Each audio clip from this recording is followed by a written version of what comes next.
देश हित में आज शुरुआत होगी दिन की दो बड़ी खबरों के साथ। पहली खबर प्रधानमंत्री नरेंद्र मोदी के अचानक लद्दाख दौरे से जुड़ी हुई है, तो दूसरी खबर Aman ji news world exclusive से जुड़ी हुई होगी, जिसमें हम आपको बताएंगे लद्दाख में कैसी है सेना की अद्भुत और अकल्पनीय तैयारी।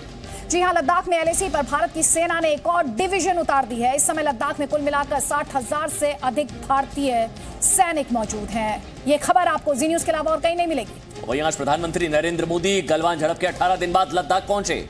या उन्होंने आर्मी, एयरफोर्स और आईटीबीपी के जवानों से मुलाकात की। गलवान घाटी में घायल हुए सैनिकों से वो मिले, सेना का हौसला बढ़ाते हुए उन्हें संबोधित भी किया। लद्दाख से चीन का बिना नाम लिए चीन की विस्तारवादी नीति पर अब तक का सबसे कड़ा और बड़ा प्रहार।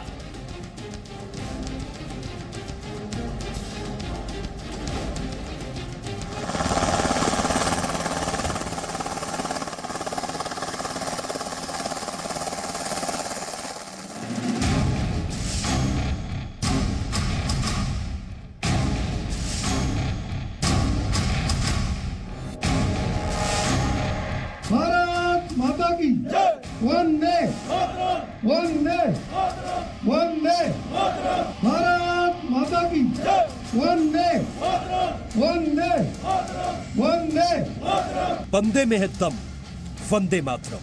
वंदे वंदे वंदे। ये तस्वीरें अद्भुत हैं, अलौकिक हैं। दुनिया को ये बताने के लिए काफी है चीन की अतिक्रमण नीति को प्रधानमंत्री नरेंद्र मोदी का ये 56 इंच वाला जवाब है। हिमालय से ऊंचा इरादा भारत का अटल वादा है और संपूर्ण विश्व में 2020 के नए हिंदुस्तान का सिंहनाद है। जिनके सिंहनाद से सहमी धरती रही अभी तक डोल, कलम आज उनकी जय बोल। किसी को उम्मीद नहीं थी कि प्रधानमंत्री मोदी बिना किसी को खबर लगे अचानक लद्दाख दौरे पर पहुंच जाएंगे।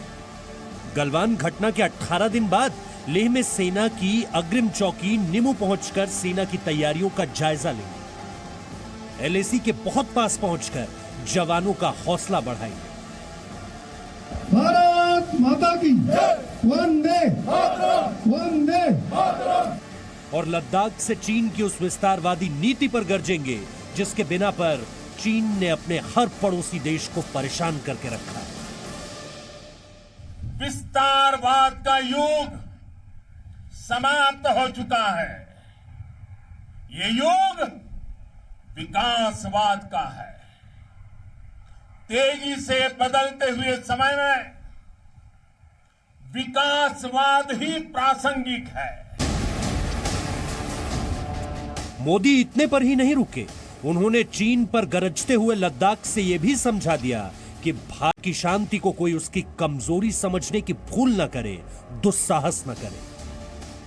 हम, और ये हमारी पहचान है, हम वो लोग हैं जो बांसुरीधारी कृष्ण की पूजा करते हैं, तो हम वही लोग हैं जो सुदर्शन चक्रधारी कृष्ण को भी आदर्श मान करके चलते हैं।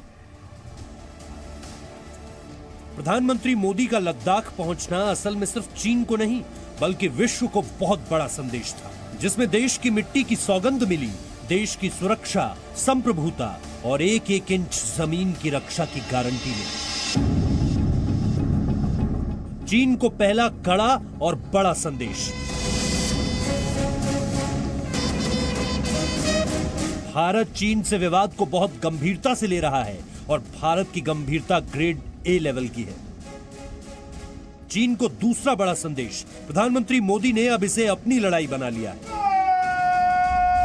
और चीन की दुष्टता पर भारत अब आक्रामक रवैया अपनाएगा। चीन को तीसरा बड़ा संदेश, कोई भी नेता ऐसा तब तक नहीं करता जब तक कि उसे जीत का भरोसा ना हो, और प्रधानमंत्री का लद्दाख में जवानों के बीच पहुंचना भारत की इसी जीत की संभावना को दिखाता है। चीन को चौथा बड़ा संदेश, गलवान में भारतीय सैनिकों से एक गर्दन तोड़ पिटाई के बाद चीन की हार हुई थी और अब प्रधानमंत्री के एलएसी के पास पहुंचने से चीन मनोवैज्ञानिक दबाव में भी आएगा। और हिंदुस्तान का पांचवा संदेश, भारत अब अक्सई चीन का मुद्दा नहीं छोड़ेगा।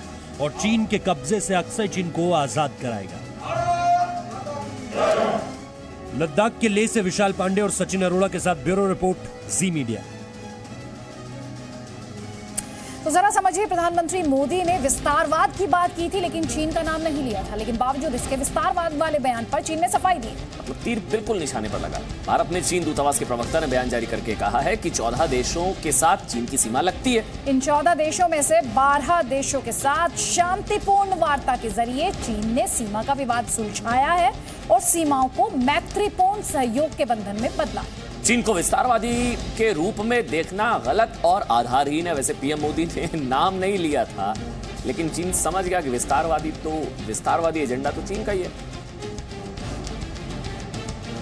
और आपने विस्तारवाद पर चीन की सफाई तो देख ली, अब आपको हम सच्चाई बताते हैं। कुल मिलाकर भारत सहित दुनिया के 18 देशों से, सही सुन रहे हैं, 18 देशों से चीन का सीमा विवाद है। यानी कि उसके पड़ोसी देश सिर्फ 14 हैं, लेकिन उससे भी ज्यादा देशों के साथ भूमाफिया चीन का सीमा विवाद है। कल चीन ने सरकारी टीवी चैनल के संपादक ने रूस के शहर व्लादिवोस्तोक पर भी अपना दावा कर दिया था। यानी संभव है अगले कुछ दिनों में ऐसे देशों की संख्या और भी ज्यादा हो सकती है जिनके साथ चीन का सीमा विवाद है। और ये वो तमाम मुल्क जो आप देख रहे हैं, जिनके साथ कुल 18 मुल्क है इस तरह के, जिसके साथ चीन का सीमा विवाद है। और इसलिए प्रधानमंत्री नरेंद्र मोदी की तरफ से कहा गया कि विस्तारवाद का युग चला गया है।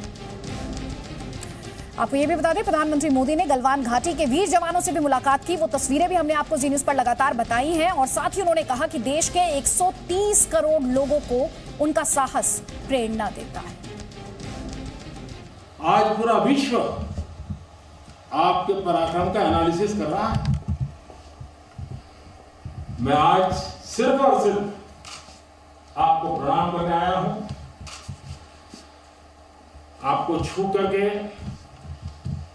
आपको देख करके एक ऊर्जा लेकर के जाऊंगा,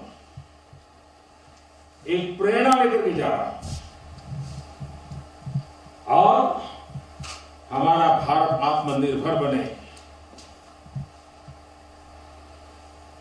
दुनिया की किसी भी ताकत के सामने न कभी झुके हैं, न कभी झुकेंगे।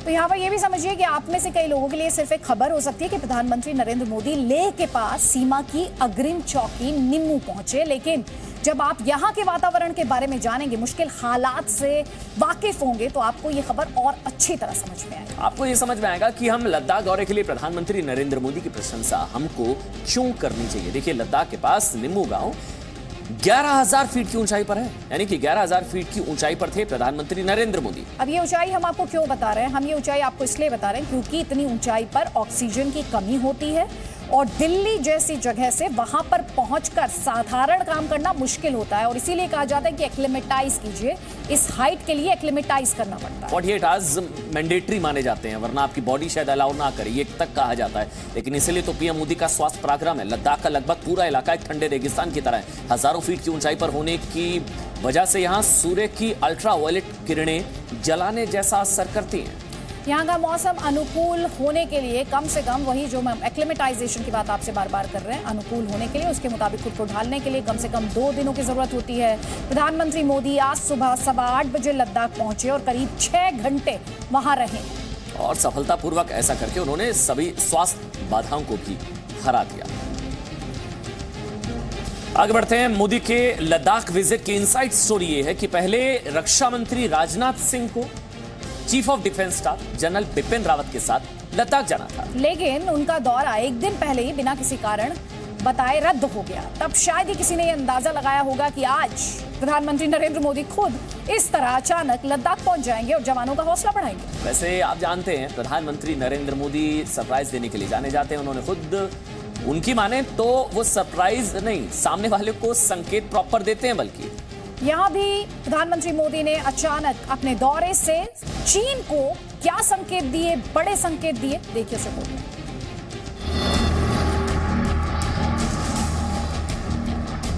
भारत माता की वंदे प्रधानमंत्री नरेंद्र मोदी सुबह 8:15 पर सबसे पहले लद्दाख के नीमो पहुंचे थे, जहां पर प्रधानमंत्री नरेंद्र मोदी ने सेना के वरिष्ठ अधिकारियों के साथ मुलाकात की। प्रधानमंत्री नरेंद्र मोदी जब 11,000 फीट की ऊंचाई पर मौजूद इन जवानों के साथ मौजूद थे तो जवानों का मनोबल खुद ब खुद बढ़ जाता। ये पहली बार नहीं है जब प्रधानमंत्री नरेंद्र मोदी ने देश को सरप्राइज दिया हो। आप याद कीजिए, पिछले साल जम्मू कश्मीर के राजौरी जिले में LOC पर तैनात जवानों संग दिवाली मनाने की बात हो या फिर नोटबंदी का फैसला हो, वो हमेशा देश के 135 करोड़ लोगों को अपने फैसले से हैरान कर देते हैं। लेकिन प्रधानमंत्री के शब्दों में कहें तो सरप्राइज नहीं, वो संकेत देते हैं और ये संकेत आगे किसी लक्ष्य तक भी पहुंचते हैं। बड़े सीक्रेटिव हैं, मतलब जाहिर नहीं होने देते कि आपके मन में क्या चल रहा है। हिंट जरूर देते हैं लेकिन एक सरप्राइज एलिमेंट है। मोदी क्या करेगा वो परफेक्ट स्टडी करोगे तो आप आराम से तय कर, हाँ ऐसा हुआ जरूर 10 दिन के अंदर मोदी ये कुछ करेगा विषय अलग है, वो क्या करेगा वो तो मैं क्यों आपको पता चलने दूंगा, लेकिन आप इतना तो अनुमान लगा सकते हैं कि जरूर कुछ करेगा। भारत माता की अब समझिए कि लद्दाख में पीएम का ये दौरा और क्या क्या संकेत दे रहा है। पहला संकेत, मोदी देश के सैनिकों का मनोबल बढ़ाने के लिए सिर्फ दिल्ली में बैठकर राजनीति नहीं करते, बल्कि फॉरवर्ड पोस्ट पर पहुंचकर जवानों का हौसला बढ़ाते हैं। आपकी भुजाएं उन चट्टानों जैसी मजबूत है जो आपके इर्द गिर्द खड़ी है। आपकी इच्छा शक्ति आसपास के पर्वतों जितनी अटल है। आत्मनिर्भर भारत का संकल्प आप लोगों के कारण, आपके त्याग बलिदान पुरुषार्थ के कारण और मजबूत होता है। दूसरा संकेत यह मिला है कि ऐसे किसी बड़े काम में असफलता के डर से अक्सर नेता चुनौतियों का सामना नहीं करते, लेकिन प्रधानमंत्री को इन बातों की नहीं बल्कि अपने देश और अपनी सेना की चिंता है। तीसरा संकेत देखें तो आप पाएंगे कि प्रधानमंत्री ने चीन को इशारों में यह भी बता दिया कि चीन 1962 की गलती दोहराने की भूल ना करे, वरना 2020 का नया हिंदुस्तान मुंह तोड़ जवाब देगा। कमजोर शांति की पहल नहीं कर सकता, वीरता ही शांति की पूर्व शर्त होती है। प्रधानमंत्री नरेंद्र मोदी की यह हुंकार चीन ध्यान से सुन रहा था, इसलिए फौरन चीन की घबराहट भी सामने आ गई। आप चीन के इस बयान से समझ गए होंगे कि वो प्रधानमंत्री के लद्दाख पहुंचने से कितना बेचैन हो गया, और चीन ये समझ चुका है कि उसकी एक भूल भी अब उसे बहुत भारी पड़ेगी। लद्दाख के लेह से विशाल पांडे और सचिन अरोड़ा के साथ ब्यूरो रिपोर्ट, जी मीडिया। तो जी न्यूज पर हम आपको लगातार प्रधानमंत्री मोदी का सरप्राइज पंच, ऐसे सरप्राइज विजिट, सरप्राइज पंच चीन के लिए और सरप्राइज विजिट लेह में, लद्दाख में कहना चाहिए, जवानों के लिए। तो प्रधानमंत्री मोदी के लद्दाख दौरे की हर जानकारी हमने आपको हमारी ग्राउंड रिपोर्ट्स के माध्यम से पहुंचाई है। और आपको बता दें, जी मीडिया संवाददाता विशाल पांडे लद्दाख के निम्मू गांव पहुंचे। यहीं के बेस कैंप में प्रधानमंत्री नरेंद्र मोदी आए थे। यहाँ के गांव वाले प्रधानमंत्री के आने से बहुत खुश दिखाई दिए। उन्होंने ये भी कहा कि प्रधानमंत्री ने निम्मू गांव से चीन को एक कड़ा संदेश दिया कि हमारी सेना चीन को कड़ा जवाब देना जानती है। हम इस वक्त निम्मू गांव में मौजूद हैं, जहां पर प्रधानमंत्री नरेंद्र मोदी ने आज लद्दाख में आकर भारतीय सेना के जवानों का मनोबल बढ़ाया। ये तस्वीरें आपके लिए एक्सक्लूसिव हैं क्योंकि ये वही पहाड़ियां हैं जो कि आप प्रधानमंत्री नरेंद्र मोदी के बैकग्राउंड में देख पा रहे होंगे, क्योंकि प्रधानमंत्री नरेंद्र मोदी ने अचानक लद्दाख का दौरा बनाया और लद्दाख के इसी निम्मू इलाके में प्रधानमंत्री मोदी आज पहुंचे थे। आज यहां पर भारतीय वायुसेना, भारतीय थल सेना और ITBP के जवानों का हौसला बढ़ाने का काम प्रधानमंत्री नरेंद्र मोदी ने किया। और आज इसी जगह से प्रधानमंत्री नरेंद्र मोदी ने चीन को कड़ा संदेश दिया है। कहा है कि अब विस्तारवादी युग समाप्त हो चुका है और विकासवाद का युग शुरू हो चुका है। यानी कि एक देश के प्रधानमंत्री का सेना के साथ आकर खड़े होना एक बड़ा संदेश जाता है, खासतौर पर चीन के लिए, कि अब ये नया भारत है और ये नया भारत अपनी सेना के साथ मजबूती से खड़ा रहता है। और सेना के लिए सरकार खुद ग्राउंड जीरो पर उतरकर साथ आ रही है, क्योंकि प्रधानमंत्री मोदी ने न सिर्फ आज जवानों का हौसला बढ़ाया है बल्कि ही पूरी दुनिया को यह संदेश दे दिया है कि भारत की सरकार अपनी सेना के साथ 24 घंटे खड़ी है। और आज हम आपको ये तस्वीरें दिखा रहे क्योंकि निम्मू का यह इलाका है जहां पर प्रधानमंत्री मोदी पहुंचे थे और उन्होंने जवानों को संबोधित किया था। और अपने संबोधन में प्रधानमंत्री नरेंद्र मोदी ने 26 मिनट के आसपास ये संबोधन हुआ था, सीधे तौर पे यह बताया था कि किसी भी देश की जो शक्ति होती है उसकी वीरता होती है। हमारे वीर सैनिक हैं, हमारे सैनिकों की वीरता के बारे में प्रधानमंत्री मोदी ने बताया। और लद्दाख में पीएम मोदी का आना इस भारत चीन सीमा विवाद के बीच सीधा संदेश है, खासतौर पर उन लोगों के लिए जो लगातार ये सवाल पूछ रहे थे कि आखिरकार प्रधानमंत्री नरेंद्र मोदी चीन का नाम क्यों नहीं ले रहे, चीन पर कुछ बोल क्यों नहीं रहे हैं। तो पीएम मोदी ने पूरे देश को आज चौंका दिया लद्दाख पहुंचकर, और यहां से विस्तारवादी युग की समाप्ति का संदेश देकर पीएम ने चीन को यह कह दिया है कि अब आपको अपनी लिमिट में रहना होगा। अगर आप भारत की तरफ आंख उठाकर देखेंगे तो हमारी सेना तैयार खड़ी है मुंहतोड़ जवाब देने के लिए।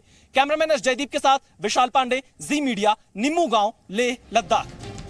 चलिए अब आपको जी न्यूज वर्ल्ड एक्सक्लूसिव में आज की सबसे बड़ी खबर दिखाते हैं। देखिए लगातार 13वां दिन है जी न्यूज पर आप देख रहे हैं जी न्यूज वर्ल्ड एक्सक्लूसिव।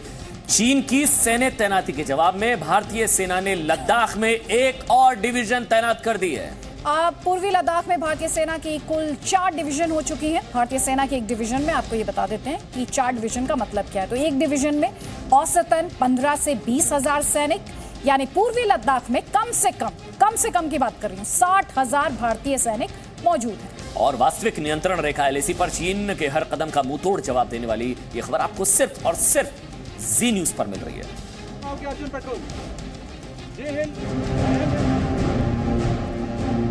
भारत माता की वंदे वंदे वंदे। भारत माता के दुश्मनों ने आपकी फायर हुई देखी है और आपकी फ्यूरी भी।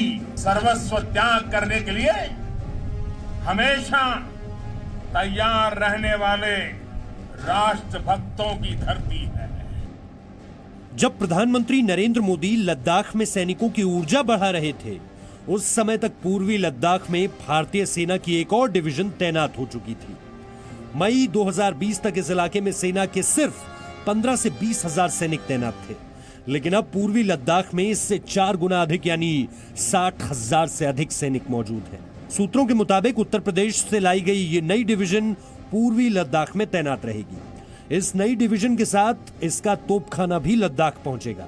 इन सैनिकों को पूर्वी लद्दाख में अच्छे तरीके से एक्लाइमेटाइज किया गया है, यानी इन्हें यहां के वातावरण में अभ्यस्त होने के बाद ही तैनात किया गया है। पहाड़ों के नियम के मुताबिक भारत के एक सैनिक का मुकाबला करने के लिए चीन को 12 गुना सैनिकों को तैनात करना पड़ेगा, यानी भारत के 60,000 सैनिकों की चुनौती का सामना करने के लिए चीन को 7 लाख से अधिक सैनिक चाहिए।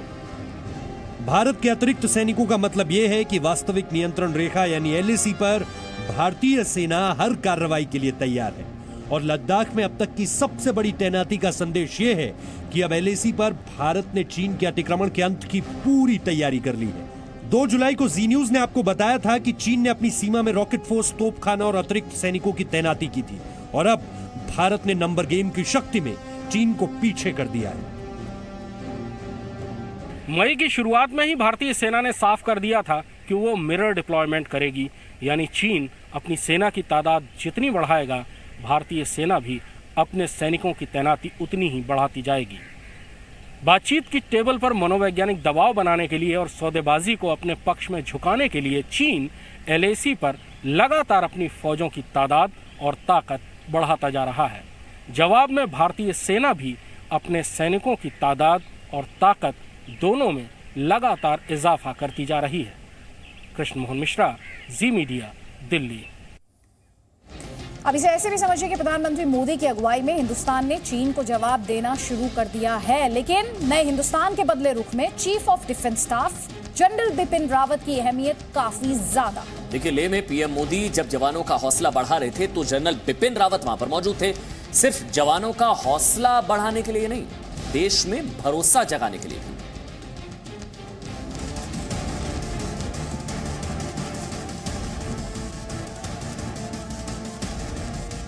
वर्ष 2017 में डोकलाम में चीन को चुनौती। वर्ष 2019 में बालाकोट में पाकिस्तान को सिखाया सबक। आपको ऐसा लगता है आने वाले कुछ दिनों में, महीनों में, we should be prepared for a war between India and Pakistan? जब कभी अगर युद्ध होता है तो वो ढंडोरा पीट के नहीं आता है। जिस तरह से माहौल बिगड़ रहा है, आप कह नहीं सकते कब आपको युद्ध में जाना पड़े, कब आपको सरकार टास्क दे दे कि आपको युद्ध में जाना है। तो उसके लिए तैयारी हमारी हमेशा रहनी चाहिए। मान गए जनरल, चीन हो या पाकिस्तान, नहीं झुकेगा हिंदुस्तान। जनरल बिपिन रावत यानी भारत के चीफ ऑफ डिफेंस स्टाफ। नया हिंदुस्तान अब अपने दुश्मनों को सबक सिखाने लगा है। लेह की धरती से प्रधानमंत्री नरेंद्र मोदी का संदेश सिर्फ बीजिंग नहीं, वॉशिंगटन तक पहुंचा है। आज जो विश्व की स्थिति है, वहां जब मैसेज जाता है कि भारत के वीर जवान ये पराक्रम दिखाते हैं,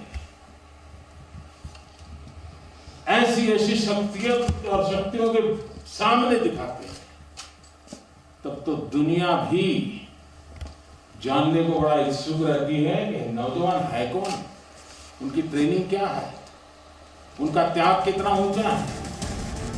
ये भरोसा यूं ही तो नहीं, प्रधानमंत्री नरेंद्र मोदी भी जानते हैं कि देश की सरहद पर जो शूरवीर तैनात हैं, वो हिंदुस्तान का मस्तक कभी नहीं झुकने देंगे। और इस भरोसे के पीछे है एक और चेहरा, जनरल बिपिन रावत का। जनरल बिपिन रावत ने जब से सेना की कमान संभाली, तब से लेकर अब चीफ ऑफ डिफेंस स्टाफ बनने तक सेना का हौसला बढ़ाने के लिए वो हमेशा आगे रहे हैं। उनके आर्मी चीफ रहते ही भारत ने बालाकोट में एयर स्ट्राइक की, पाकिस्तान से सटी सीमा पर गोलीबारी का करारा जवाब दिया गया। जम्मू कश्मीर में आतंक के अंत के लिए सख्त कार्रवाई की गई, तो वहीं डोकलाम में भारत करीब 2 महीने तक चीन की चुनौती का सामना करता रहा। आखिरकार चीन को पीछे हटना पड़ा और अब चीफ ऑफ डिफेंस स्टाफ के तौर पर उनकी अगुवाई में ही जल, थल और नभ में चीन के चक्रव्यूह को तोड़ने की रणनीति सेना तैयार कर रही है। ब्यूरो रिपोर्ट, जी मीडिया। अब खबर देश हित में उत्तर प्रदेश से दिखाएंगे। कानपुर में 8 पुलिस वाले विकास दुबे गैंग के साथ हुई मुठभेड़ में शहीद हो गए। आपको बता दें 7 पुलिस वाले अब भी जख्मी हैं। देश हित में यह खबर बेहद जरूरी है, क्योंकि वारदात चाहे कानपुर देहात की हो, लेकिन पूरे देश के लिए ये जानना बहुत जरूरी है कि अगर राजनीति में अपराधीकरण बढ़ता रहा तो परिणाम कितने ज्यादा गंभीर और घातक हो सकते हैं।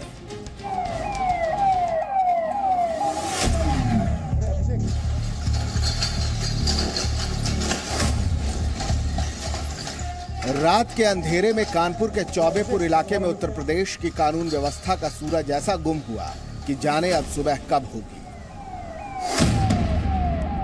एक हिस्ट्री शीटर को पकड़ने गई पुलिस वालों की टीम पर बदमाशों ने इस तरह गोलियां बरसाईं जैसे उन्हें कानून का कोई डर ही ना हो। वारदात चौबेपुर इलाके के बिकरू गांव की है, जहां गुरुवार की रात हिस्ट्री शीटर विकास दुबे को पकड़ने गई पुलिस टीम पर हमला हुआ। विकास दुबे के खिलाफ 307 के तहत मामला दर्ज था, जिसकी वजह से पुलिस की टीम उसे गिरफ्तार करने पहुंची थी। लेकिन शक जताया जा रहा है कि विकास दुबे को पुलिस की कार्रवाई के बारे में पहले से ही जानकारी मिल चुकी थी और वो पुलिस वालों के साथ मुठभेड़ के लिए पूरी तरह तैयार था। पुलिस की टीम के वहां पहुंचने से पहले ही जेसीबी मशीन के जरिए सड़क बंद कर दी गई और जब पुलिस वाले पहुंचे तो गोलीबारी शुरू कर दी गई। वो जेसीबी दिखाना चाहेंगे कि जिस जेसीबी के मदद से रास्ता, पुलिस वालों का रास्ता रोका गया था और पुलिस वाले पीछे ना हट सके, उसका पूरा प्रबंध किया गया था। और आप देख सकते हैं जेसीबी के पीछे भी एक घर है और सामने भी एक घर है। सभी में बताया जा रहा है कि सभी में ऊपर छत पर बदमाश छुपे हुए थे और जेसीबी से उनका रास्ता रोका गया था। तो कहीं ना कहीं पूरी प्लानिंग की गई थी। और आपको वो स्पॉट भी दिखाना चाहेंगे कि जहाँ सामने से फायर किया गया था और यहाँ पे गोली का निशान आप देख सकते हैं, यहाँ पे गोली के निशान है तौर पे आप देख सकते हैं। और खून के यहाँ पे धब्बे भी हैं, जो स्पॉट है खून के वो भी यहाँ पे हैं। अपराधी ऊंचाई पर थे और लगातार फायरिंग कर रहे थे।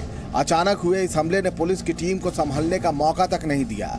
छत से हो रही गोलीबारी से बचने के लिए डीएसपी देवेंद्र मिश्रा अपराधी विकास दुबे के घर में ही कूद गए, जहां उनकी जान चली गई। मुठभेड़ में 2 अपराधी भी ढेर हो गए और बाकी अंधेरे का फायदा उठाकर फरार हो गए। हालांकि उनकी तलाश जारी है। AK-47 के खोखे भी बरामद हुए, कुछ इस तरह की इंफॉर्मेशन? मैंने आपको बताया वहाँ तमाम सारे खोखे बरामद हुए हैं। फॉरेंसिक टीम गई है, फॉरेंसिक टीम जब एग्जामिन करेगी तभी पता चलेगा कि किस वेपन के खोखे। सर, STF भी लगाया गया? STF के IG वहाँ पहुँच चुके हैं, STF को शुरू से ही इसमें लगाया गया। हिस्ट्री शीटर विकास दुबे की गिरफ्तारी के लिए पुलिस की टीम लगातार छापेमारी में जुटी है। पुलिस की टीम लखनऊ के कृष्णानगर इलाके में उसके घर भी पहुंची। हालांकि घर बंद था, लेकिन बताया जा रहा है कि यहां से पुलिस को कुछ महत्वपूर्ण फोन नंबर मिले हैं। विकास दुबे का लखनऊ के कृष्णानगर में मकान है। ये J424 जो है इधर लोग कृष्णानगर में आप देख सकते हैं मकान। ये गेट जो है पहले बंद था, पुलिस ने इस गेट को खुलवाया है। जितने ठिकाने हो सकते हैं विकास के, उन सभी ठिकानों पर पुलिस के जो टीम है वो पहुंच रही है। छापेमारी लगातार जारी है। लखनऊ में जो उसका आवास है, जहां पर उसका पूरा परिवार रहता था, फिलहाल पुलिस की टीम उस घर के अंदर इस वक्त मौजूद है और लगातार तलाशी ली जा रही है। ब्यूरो रिपोर्ट, जी मीडिया। आपको बता दें कि हिस्ट्री शीटर विकास दुबे की गिरफ्तारी के लिए उत्तर प्रदेश की पुलिस लगातार छापेमारी में लगी हुई है। आखिर कौन है विकास दुबे, आपको बताते हैं। पूरी क्राइम कुंडली ध्यान से देखिएगा। विकास दुबे के खिलाफ 60 आपराधिक मामले हैं। ठीक सुन रहे हैं आप, 60। हत्या, अपहरण, दंगा भड़काने जैसे कई केसेस इस विकास दुबे पर है। वर्ष 2000 में कॉलेज स्टाफ सिद्धेश्वर पांडे की हत्या का आरोप है। वर्ष 2001 में पूर्व मंत्री संतोष शुक्ला की हत्या का आरोप है। आपको बता दें, बीजेपी के दर्जा प्राप्त राज्य मंत्री संतोष शुक्ला की हत्या का आरोप है इस पर। साल 2002 में कानपुर में जमीन पर अवैध कब्जा करने का आरोप। साल 2004 में केबल कारोबारी दिनेश दुबे की हत्या का आरोप। जेल में रहते हुए विकास दुबे नगर पंचायत का चुनाव भी जीत चुका है। कानपुर में 8 पुलिस वालों की शहादत के बाद विपक्ष उत्तर प्रदेश की कानून व्यवस्था पर सवाल उठा रहा है। आज उत्तर प्रदेश के मुख्यमंत्री योगी आदित्यनाथ खुद कानपुर पहुंचे, शहीद पुलिस वालों को श्रद्धांजलि दी और अपराधियों पर सख्त कार्रवाई का भरोसा दिया। इससे पहले आपको बता दें, योगी आदित्यनाथ ने ट्वीट किया। उन्होंने ट्वीट किया कि जनपद कानपुर में कर्तव्य पथ पर अपना सर्वस्व न्यौछावर करने वाले 8 पुलिसकर्मियों को भावभीनी श्रद्धांजलि। शहीद पुलिसकर्मियों ने जिस साहस और कर्तव्यनिष्ठा के साथ अपने दायित्वों का निर्वहन किया, उत्तर प्रदेश उसे कभी नहीं भूलेगा। उनका ये बलिदान व्यर्थ नहीं जाएगा। लेकिन इसके बाद भी कानपुर की घटना पर सियासत फिलहाल थमती नहीं दिख रही है।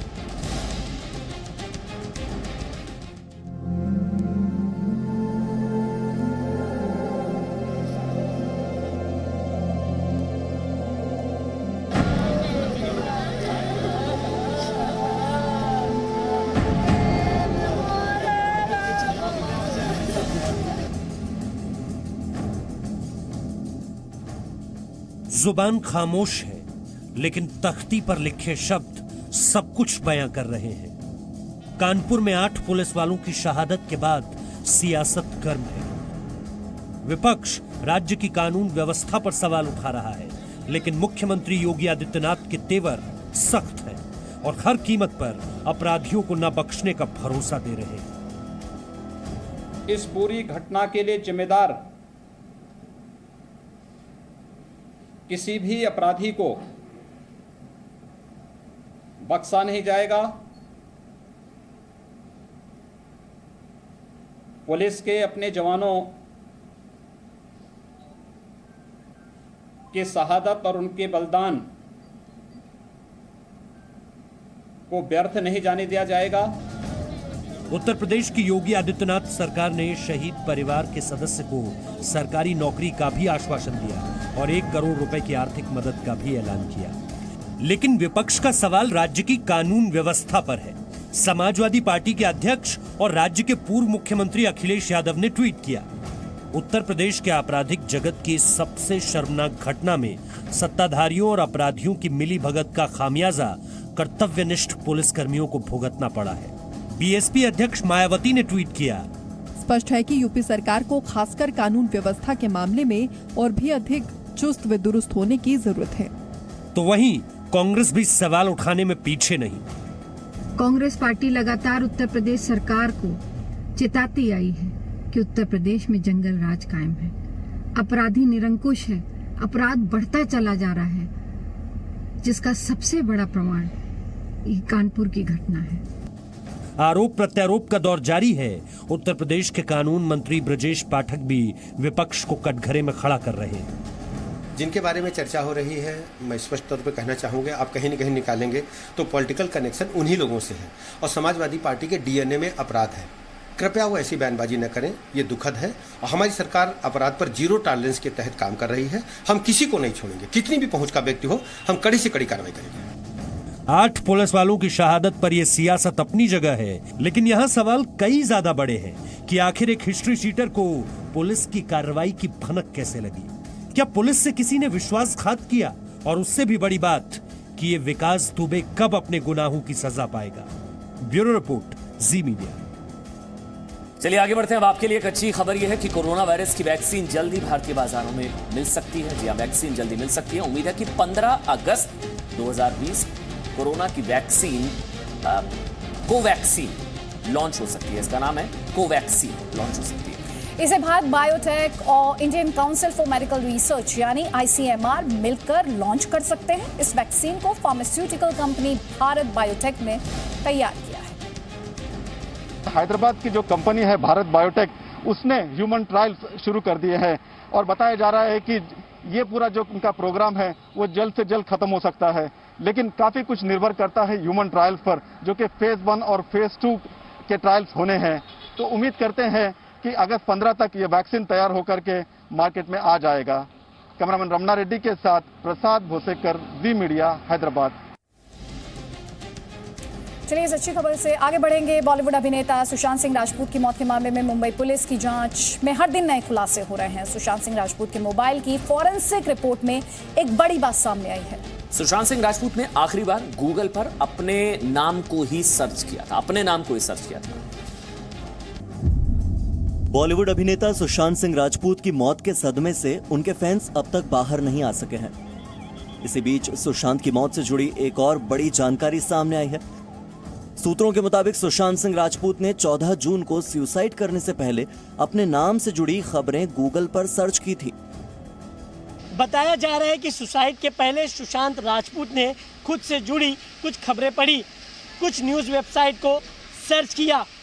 ये बड़ा खुलासा सुशांत के मोबाइल के प्राथमिक फॉरेंसिक रिपोर्ट में हुआ है, जिसके मुताबिक 14 जून को सुबह 10:15 बजे सुशांत ने अपने मोबाइल से गूगल पर अपना नाम सर्च किया, कुछ आर्टिकल्स पढ़े, उसके बाद अपने मोबाइल ब्राउज़र को बंद कर दिया, जिसकी डिटेल रिपोर्ट आना अब भी बाकी है।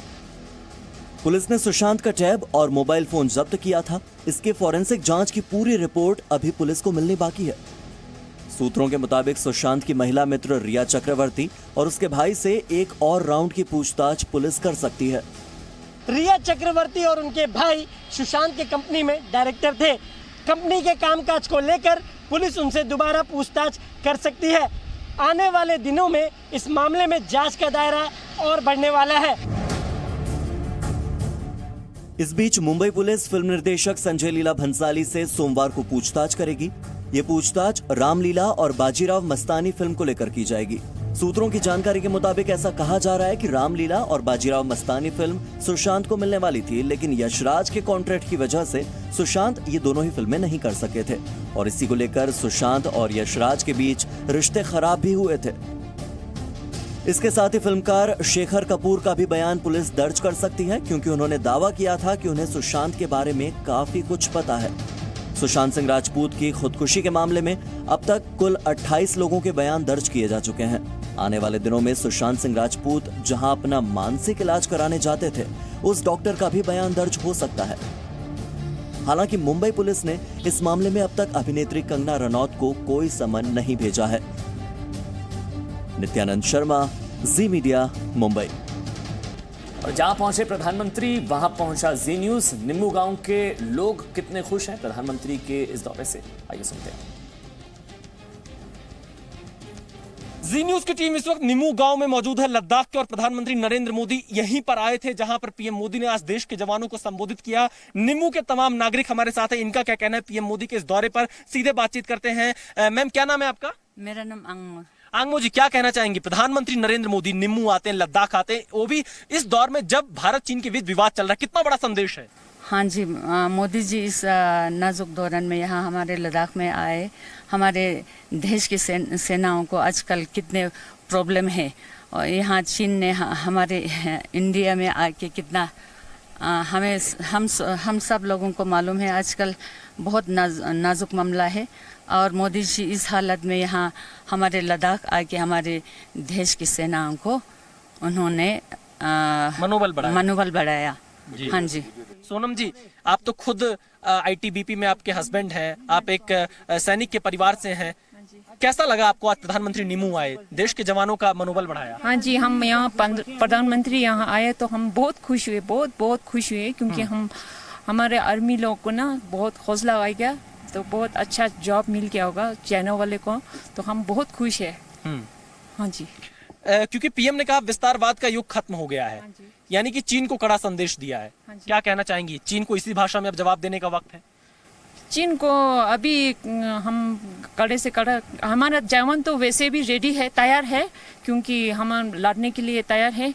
अभी तो उसको जॉब मिल गया होगा, अभी तो वो ठीक हो गया होगा। चीन को अब सबक भी सीख लेना चाहिए कि एक ये नया भारत है, जो कि प्रधानमंत्री खुद निमू गांव पहुंचते और अपने जवानों के बीच मौजूद रहते। लद्दाख से पीएम ने चीन को सीधा संदेश दिया है, ये कहना है निमू गांव के लोगों का। कैमरामैन एस जयदीप के साथ विशाल पांडे, जी मीडिया, निमू गांव, लद्दाख। तो prime minister is leading from the front से लीड करते हुए एक बड़ा मैसेज चीन के लिए यहाँ पर।